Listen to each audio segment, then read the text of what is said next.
People love to tell stories. Folklores, fairy tales, movies, and novels. It's human nature to view our lives in this chronological order. When were we born? Where? What did we do? When did we die? As soon as our early ancestors learned to put words together, we've been telling stories. It's basically what we do, and we wouldn't be the same without them. Stories which move, inspire, and influence whoever has the chance to read, see, or hear them. Since humans may be the only ones in the entirety of the universe who have this capacity, I think our species has the duty of telling the single greatest story of them all. One that is still being written and has been for over 4 billion years. A journey packed with triumphs, tragedies, relationship, and beauty. A story that propels and writes itself, and that seemingly, against all odds, never comes to an end. We call it the story of life.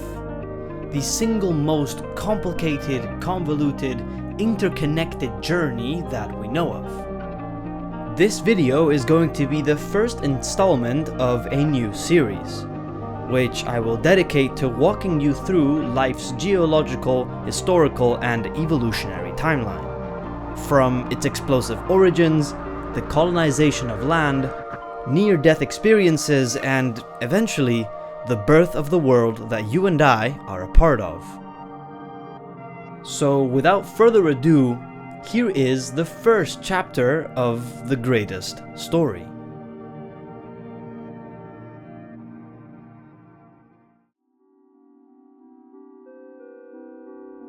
Before I get going, I think it's important to give an explanation about how we classify different periods in Earth's history, since I will frequently mention them throughout the series. Paleontologists like to break down our planet's timeline by looking at major geological events and the appearance or disappearance of groups of organisms.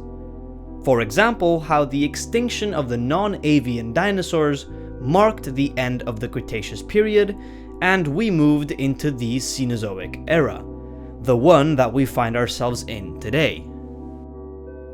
Each one of these periods can be further divided based on subtle differences in climate and biological makeup. But to make sure this series doesn't end up 15 hours long, I will be focusing on the major geological eras and covering them relatively broadly. Our journey begins at the literal hellscape that was Hadean Earth 4.6 billion years ago. Like in any good story, the beginning always has to immediately capture and throw you into the action, and this isn't any different for the story of life. The Hadean was a period that was appropriately named after Hades, the god of the underworld. Our planet had just been formed as gravity gradually pulled pieces of celestial dust together. At this time, when the solar system was still forming and there was a lot of space stuff floating around, our beloved not-so-blue planet was being constantly bombarded with debris of all sorts. While the Earth was still in its infancy, it suffered probably the single most catastrophic event that it would ever experience until we are eventually engulfed by the sun 4 billion years from today. Traveling at 10 times the speed of a bullet, a small planet called Theia, which weighed around a septillion kilograms in mass, that's a 1 followed by 24 zeros, absolutely rammed straight into Earth. It is almost useless to try and put into perspective the unfathomable amount of energy that this impact released. but people online gave it a try anyway. According to their math, to which they have provided sources for, it would be the equivalent of blowing up 143 trillion of our most powerful nuclear warhead, the Tsar Bomba, all in one go. The Tsar Bomba is already like blowing up 50 million tons of TNT or 3,000 Hiroshima bombs. At this point, these numbers don't mean much of anything, since you and I could never wrap our heads around just how superbly destructive this impact would have been. Just know that it was so tremendous that it's actually why our Earth is tilted at 23 degrees rather than spinning straight, which is what today gives us our seasons. Now, it isn't hard to imagine that when one big rock smashes into another even bigger rock, that lots of little rocks would be sent flying in all directions. And when Theia collided into Earth, that is exactly what happened. Many of these pieces would be flung off into deep space. Others would rain down on Earth like a rainstorm from hell. But most interestingly, and relevant to this story, some pieces would begin to orbit the Earth and slowly come together thanks to gravity. Eventually, the love child of Earth and Theia became the ominous stone in the sky that we call the moon. So the next time you have to move your beach stuff because of the rising tide, or when your little sibling asks why the hell the moon seems to follow you no matter how far you drive, you can thank that we were lucky enough to have suffered a cataclysmic celestial impact of incomprehensible destruction. The Hadean period luckily came to an end some 600 million years after the Earth was born. And although it still bared many of the scars from this hectic period, our planet was beginning to cool down. At this time, the Earth was essentially one giant planetary cooking pot. Large amounts of water delivered by icy comets began to give us our first oceans. Volcanoes and hydrothermal vents were extremely active, and all sorts of elements were floating around in the chemical cocktail of the earliest shallow seas.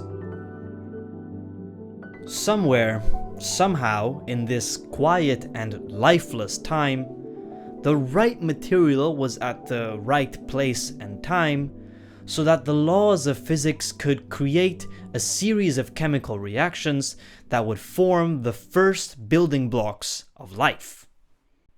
How exactly this happened, I couldn't really tell you. Science is trying to figure it out, but it doesn't really know for sure either. And to be honest, it may forever be a mystery. Whether it was by sheer luck or a miracle on Earth, our planet was able to stir up the perfect combination of conditions to give us the first and really only protagonist in this story of life. Luca, or the last universal common ancestor, was born from the perfect combination of organic molecules that happened to be floating around in the primordial soup of ancient Earth. Just to be scientifically correct, there were probably other predecessors to Luca, but none of them or their descendants were able to make it through these early stages of life, so they aren't really relevant to the rest of the story. We talk about Luca as if they were some distant individual who has been forgotten in the midst of deep time, although in reality, they still exist. You and your dog are Luca. Salmonella is Luca, The mushrooms you had for dinner were LUCA, and even your neglected and thirsty houseplant is LUCA. That first cell that almost miraculously came to be never ceased to exist.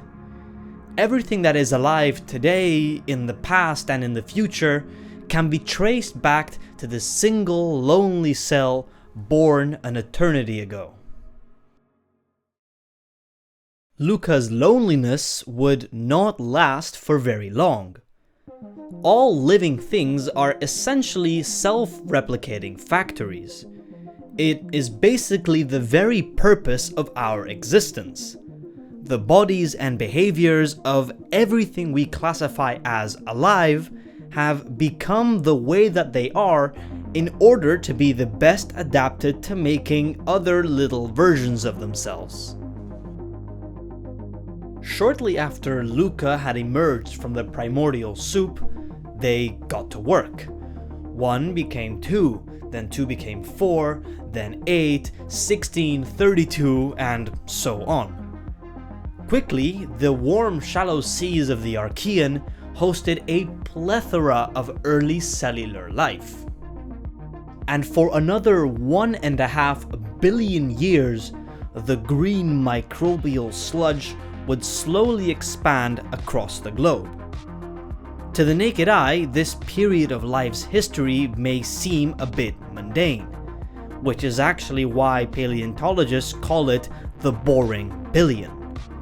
There's nothing close to trees, pterosaurs, or butterflies yet, and there won't be for hundreds of millions of years.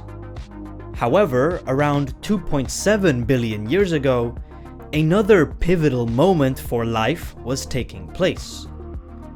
One early bacteria-like cell engulfed the other.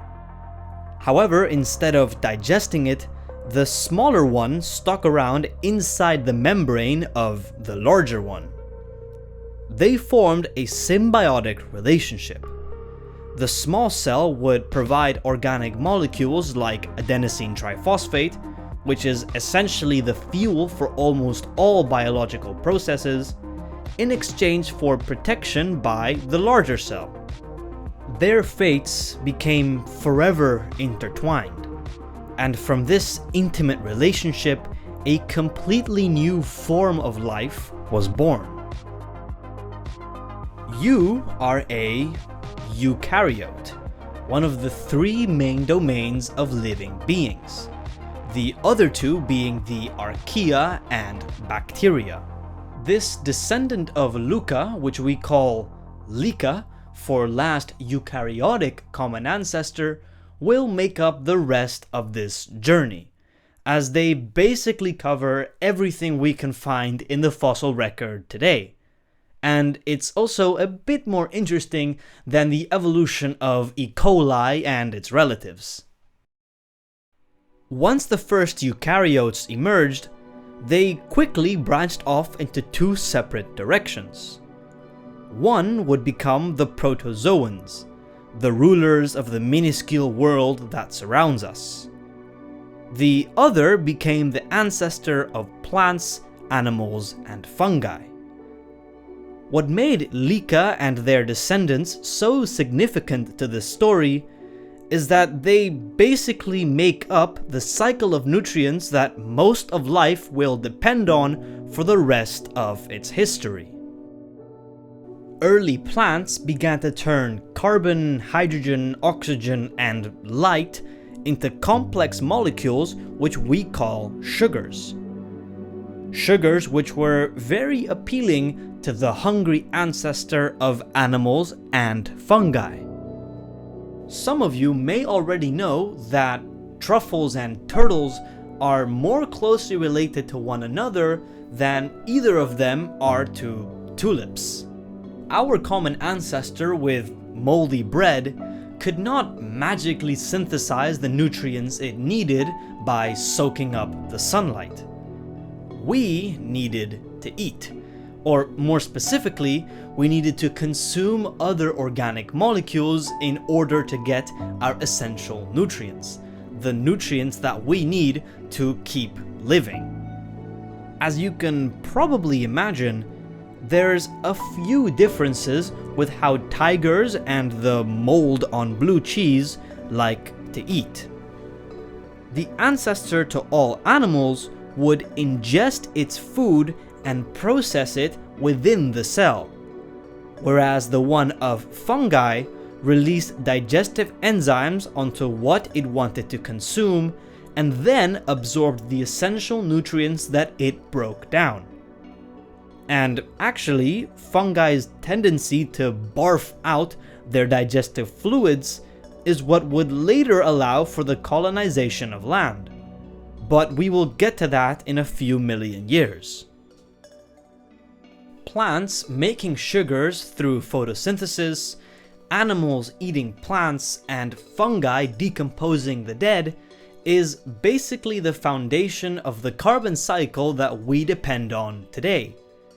And these newfound relationships between eukaryotes would slowly but surely become increasingly complex. And after a mass extinction, 2 snowball Earths, yes, the whole globe was covered in ice, and around 1 billion years, we find ourselves in the Ediacaran period, a time in Earth's history where life as we know it was slowly starting to take shape. Here, evolution through natural selection would push for single-celled organisms to begin to work together, and gave us the very first multicellular life forms. For example, sponges. Without a stomach, heart, nervous system, or even blood, these simple animals would peacefully grow as they filtered out suspended particles dragged by the ocean current. Luckily, sponges were not the ultimate form for animals, and other groups began to do something interesting. They began to move. Ediacaran animals such as Dicksonia and Sprigina would undulate their presumably soft and squishy bodies as they consumed the never-ending green gloop of cyanobacteria that carpeted the ocean floor. Some of the first swimming animals would have been jellyfish, who already look basically the same to how they do today. Although you can probably name 1,000 things that make you different from a jellyfish, the most important one is that you are a single mirror image. Bilateral animals are symmetrical along one single plane. One half of our bodies is a reflection of the other. Jellyfish, comb jellies, anemones, and corals are radially symmetrical, which means that they could be cut in half along different planes and still be a mirror image. However, not all bilaterians were built the same way. In fact, there would be one major division between them. Some of them would first develop their mouths while in the embryo, while the others would grow from their assholes. The lineage that prioritized growing their mouths, called the protostomes, would become the ancestor of everything from scorpions to earthworms and squids, while those who grew ass first, the deuterostomes, became the ancestors of starfish and everything that has a backbone, yourself included. Life in the Ediacaran over 500 million years ago was slowly starting to build itself up. Plants, animals, and fungi are diversifying, finding new survival strategies, and their interactions becoming increasingly complex. This newly developed biosphere was turning into an evolutionary time bomb. One that was just waiting for the right catalyst that would set the fuse and bring life into a new era. And that catalyst came in the form of active predation. The relationship between predator and prey would set off an explosion of diversity. one that pushed us into the next phase of life's history, the Cambrian explosion, which is going to be the topic of the next video. In this first chapter, we covered the rather violent origins of our planet, met the protagonist of this story of life, and slowly started to see the arrival of the groups of organisms that we know and love today. I hope this video was not too technical or confusing. Leave a comment with any suggestions with what I can improve or what you would like for me to cover throughout the series. If you like the video, feel free to leave a like and consider subscribing in order to stay up to date with the story of life. Until then, touch grass, hug your parents, and I'll see you in the Cambrian.